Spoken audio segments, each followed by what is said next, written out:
Belo Horizonte, riscos geológicos. Eu sou Maria Giovana Parisi. Bom, Belo Horizonte está localizada em Minas Gerais, capital de Minas Gerais. Aqui é o limite municipal e as cidades que fazem parte da região metropolitana.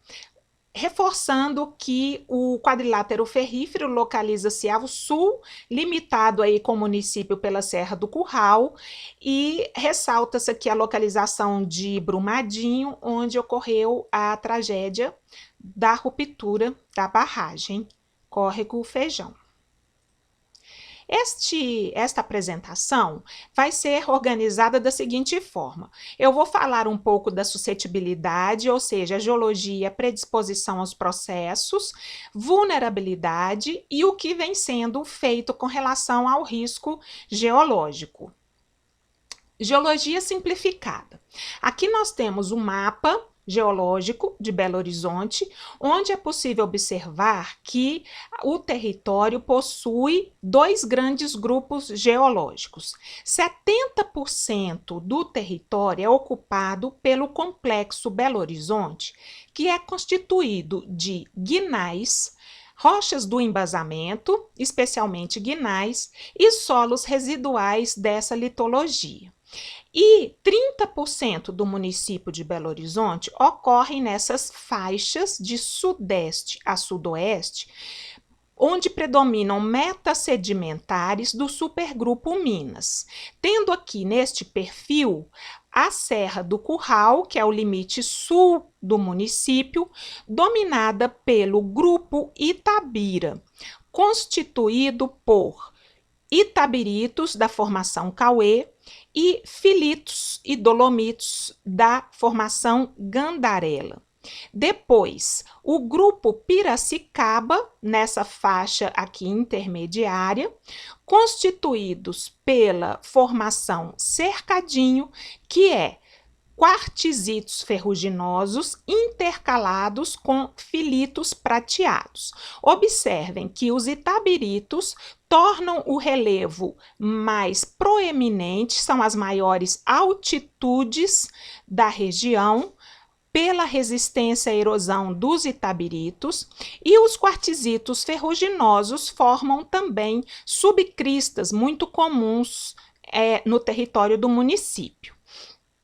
Bom, em seguida, nós temos a formação fecho do funil com filitos e a formação é muito pouco espessa, quase não dá para ver na escala dessa figura, muito pouco espessa, a formação barreiro com filitos carbonosos e quartzitos da formação tabuões. Depois, em verde, o grupo Sabará com filitos e xistos. Essa área das metas sedimentares constitui as maiores elevações do município. E a depressão Belo Horizonte, como o próprio nome fala, constitui as áreas de mar de morros, colinas e alguns espigões onde há afloramento da rocha sand guinais, mas de um modo geral são mantos de intemperismo. Observem que as camadas mergulham para sudeste e essa orientação ela impõe vários tipos de escorregamentos que ocorrem. Aqui, sobre os solos, eu ressalto que na área da depressão Belo Horizonte predominam manto de intemperismo em perfil bem desenvolvido, de espessura também e grau de evolução pedológica variável, e manto de intemperismo pouco espesso ou rocha aflorante, especialmente em pedreiras antigas de guinais. Além disso, também temos colúvio. Na sequência de metas sedimentares, nós temos solos naturais do tipo litólicos e também depósitos de vertentes, assim como depósitos tecnogênicos, como bota-fora, que geram talos também, tá? As sequência de metas sedimentares, então ela impõe as maiores altitudes e declividades e uma drenagem em função da presença da Serra do Curral, que condiciona drenagem paralela, o que vai favorecer a formação de enxurradas bruscas na bacia do Ribeirão Arrudas. Já o complexo Belo Horizonte predominam as menores altitudes e declividades, e na bacia do Ribeirão do Onça, drenagem dendrítica condicionada pelo relevo tipo mar de morros e colinas. Aqui nós podemos ver esta observação, isso aqui é uma visão aérea de norte para sul, a câmerazinha está aqui, onde a gente vê a Serra do Curral, com maiores altitudes, junto com o grupo Piracicaba e o grupo Sabará, e aqui a depressão Belo Horizonte. Como vocês podem ver, essa divisão aí é um esboço apenas, né? Mas dá para ver a influência da geologia no relevo e aí também na movimentação das águas. Aqui uma visão aérea de sul para norte, onde a gente vê o grupo Itabira na Serra do Curral, o grupo Piracicaba, Sabará e o Mar de Morros do complexo Belo Horizonte. Bom, a predisposição. Começando pelo grupo Itabira, nós temos aqui a Serra do Curral, que divide o município de Belo Horizonte com Nova Lima. Do lado de Belo Horizonte, nós temos queda de blocos. E, pelo fato das camadas mergulharem para sul-sudeste, no lado de Nova Lima, nós temos escorregamento planar. Aqui, escorregamento planar em Nova Lima e queda de blocos em Belo Horizonte. Agora, os grupos Piracicaba e Sabará. Nós fizemos descrição de descontinuidades e classificação de maciços rochosos em vários afloramentos da região e foi possível, pelas investigações, ver que predominam no grupo Piracicaba filitos muito fraturados e alterados, intercalados com quartzitos ferruginosos um pouco mais resistentes. E no grupo Sabará, filitos e xistos muito fraturados e alterados. Aqui a gente vê as classificações dando rocha extremamente ruim, né? E também a orientação das descontinuidades, abertura, rugosidade, espaçamento. Bom, está chovendo, então nós temos suscetibilidade a escorregamentos. Os estudos da região revelaram que a maior parte dos movimentos de massa ocorre de maneira progressiva e não instantânea, dependendo das mudanças geométricas dos taludes e da alteração sofrida pelos materiais geológicos ao longo do tempo. Há uma forte influência da saturação. Então, esse modelo que mostra que existe uma suscetibilidade à ruptura em cunha. Essa ruptura em cunha, ela expõe mais duas faces secundárias no talude principal. Por uma face secundária pode ocorrer ruptura planar, por outra tombamento ao longo das fraturas, e esses fragmentos gerados em todas essas rupturas vão gerar um depósito de vertentes que posteriormente saturados podem condicionar fluxo de detritos e rastejamentos. Aqui um exemplo de ruptura em cunha, bem bonita, né? Uma cicatriz bem típica. Nesse lado dessa face secundária tem escorregamento planar e desse lado nós temos tombamentos. E os depósitos de vertentes aqui. Aqui o depósito de vertente já escorregou num talude da BR-040, que não está assim mais, já foi recuperado. Bom, No grupo Piracicaba e Sabará, ocorrem espessos depósitos de vertentes, também do tipo talos, com fragmentos de xistos e filitos, e pode acontecer fluxo de detritos, rastejamento e também alguns escorregamentos rotacionais, especialmente agora que está chovendo.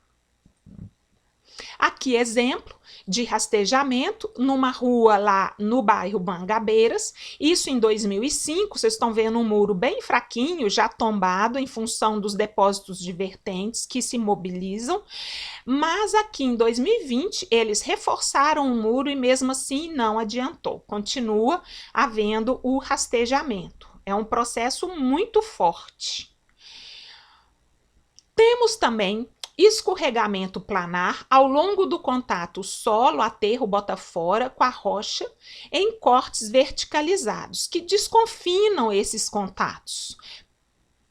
Tudo isso ocorre especialmente em períodos chuvosos. Aqui um exemplo, na Vila Taquaril, as casinhas, né, para serem construídas, os moradores fazem cortes verticais, jogam a terra descartada ao longo das vertentes, essa terra em contato com a rocha forma uma superfície de ruptura, como ocorreu na Vila Ventosa em 2020. Também temos, em função da penetração da água nas fraturas e foliação das rochas, especialmente quando o acamamento mergulha contrário ao corte do talude, a ocorrência de tombamento e queda de blocos. Aqui exemplos na Avenida Mário Werneck, um tombamento típico no xisto do grupo Sabará, e aqui também é possível ver o acamamento mergulhando no sentido contrário ao corte, mas os tombamentos impondo aí queda de blocos sobre esta casinha. Observe essa casinha que eu vou mostrar onde que ela está. Aqui, ó. Tá? No contexto aí vocês podem imaginar a situação de risco e vulnerabilidade. Bom, escorregamento rotacional de colúvio, aterro, em duas situações com diferentes padrões construtivos, isso no grupo Sabará. Aqui uma construção bem mais resistente, onde só o muro foi afetado. E aqui, infelizmente, na Vila Bernadette, em 2020, houve mortes. O complexo Belo Horizonte. Nós temos areia siltosa de alta erodibilidade nos solos do tipo saprolito e eles são, então, responsáveis pela erosão.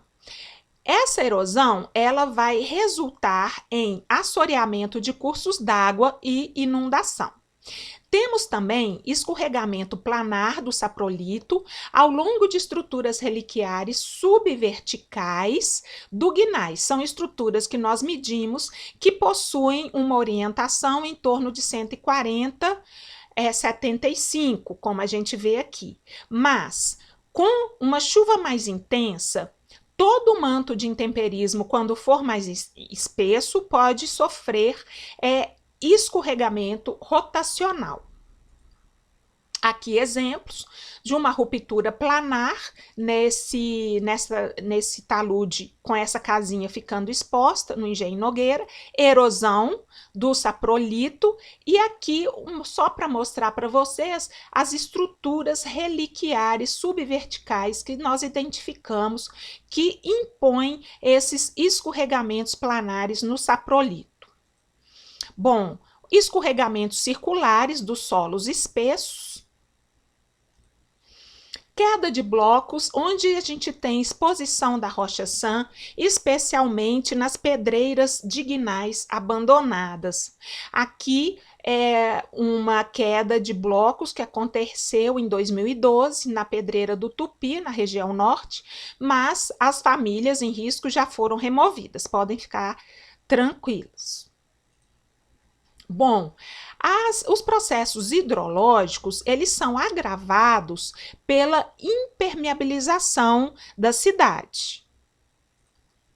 Aqui nós temos vários exemplos, né, de enchente seguida de inundação no Arrudas, inundações na Avenida Cristiano Machado, isso é a Bacia do Onça, aqui do Arrudas, na Rua Marília de Dirceu e o Arrudas também com enchentes. Bom, vulnerabilidade, estou terminando.